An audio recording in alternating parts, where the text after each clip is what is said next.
Hey, what is going on, Wildlife X team? This is Michael here, and in today's video, we're going to be talking about how you can build a connection with your pet. This video is going to be focusing primarily on dogs, however certain concepts will apply to cats and other animals such as like a rat or a bird or pretty much any wildlife animal that you could have as a pet. But we're going to be focusing mainly on dogs. So if you have a pet and you don't really feel like you're feeling the connection or the dog isn't really feeling the connection, this video is going to help you create a connection so that way you guys can really feel like there's a connection, you can love each other, and you can make the most out of your relationship. Our first tip to developing a better connection with your dog is to spend quality time without distraction.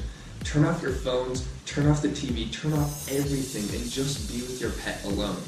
There's been studies done quite recently about the effects that phones and other distractions are having on our personal lives, and what they're finding is that phones and other distractions is very disastrous for human relationships and also pet relationships. When you're not there fully present for your dog or even another human, when you have your phone out, it's like you're there, but you're not there because you're engaging with something else. It's like you're on the other side of the party. You're there, but you're not really engaging with the person or the pet that's there.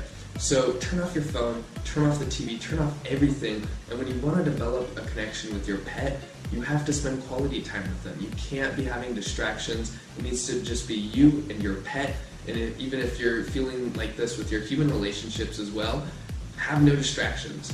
Be alone and spend some quality time together. Our second tip is to communicate clearly.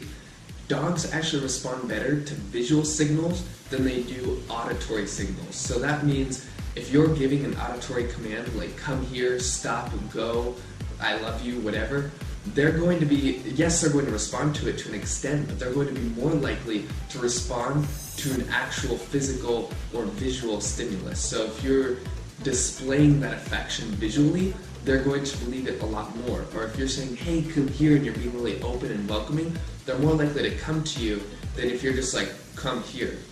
What they see has to match what you're actually doing. And with communicating clearly as well, you should limit punishments. In fact, it's not even good to punish your dog.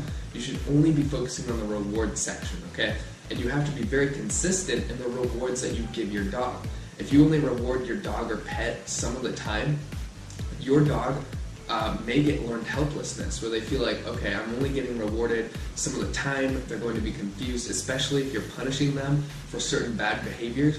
They might not yet be ready to make all the neural connections to totally understand which behavior is getting rewards and which behavior is getting punishments. So they may feel like they're being haphazardly rewarded or punished, and that's going to create learned helplessness where they feel very apathetic, lazy, they feel disconnected from reality just because they can't understand where the rewards and punishments are coming from. So be very, very consistent in when you reward your dog for every single behavior, the exact same reward that should be given. It shouldn't be haphazard, it shouldn't be random. You need to be consistent with your reward giving, and you should limit punishments. You should only punish very lightly, immediately, and you shouldn't be mean or abusive at all to your dog, and if at all possible, you shouldn't punish the dog at all, or any pet, because it's been scientifically proven that punishments are not as good as building a connection or creating behavior as rewards. You're more likely to have a better pet if you reward only for good behavior than if you reward for good behavior and punish for bad behavior, because that's going to create fear in your dog. They're going to be afraid of the punishment, and because they associate the punishment with you, it's going to be harder for them to get connected to you and for you to be connected to them. So again, communicate clearly, be consistent in your rewards, try not to punish, avoid punishments at all possible, and make sure your verbal commands match up with what you're physically doing. So if you're saying good job, you should be smiling and happy and touching your dog rather than just saying good job. Our third tip, piggybacking off of the second tip, is to make sure your dog is well trained, or any pet for that matter, to the extent that they can be trained. Obviously a cat can't be trained as much as a dog, but focusing primarily on dogs, the reason why you want to train your dog is because a better trained dog is going to be able to have more freedom. You're going to be able to trust it alone, and it's just going to help you guys communicate more clearly together. So train your dog and make sure that it understands what you like and what you don't want it to do. Of course, using only good rewards and not punishments, but just make sure your dog is trained. That's going to deepen the relationship because your dog is going to understand you better, and you are going to be able to allow your dog to have more freedom because you know as soon as you need it to do something or not do something, it's going to listen. Our fourth tip is to be playful and have great experience together. There was an experiment done that proved that when humans are playing and just being carefree and kind of doing silly things, laughing a lot, that's when the most connection between humans are made. And the same applies between a human and a dog. So, like the first tip said, turn off your phones, turn off the distractions, have some quality time, but that doesn't mean you have to be all deep and depressed or very philosophical and emotional. No, you can turn all that off and you can decide, hey, let's just have some fun, be playful, tickle, have some fun, just be playful, be carefree, just relax for a little while. Have some quality time together, yes, but also just relax, be playful, and have some fun with your pet. Our fifth tip for building a connection with your dog is to remain calm.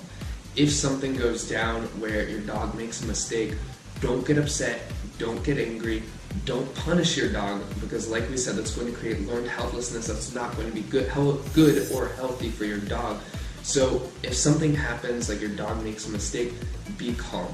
That's going to keep you in the dominant position. Your dog is going to respect you for being calm and not getting angry. And if you are getting angry, the dog might not be able to understand exactly why you're getting angry. So just stay calm. Your dog is going to love you and respect you for it, because anger never creates anything good between people and between pets. Our sixth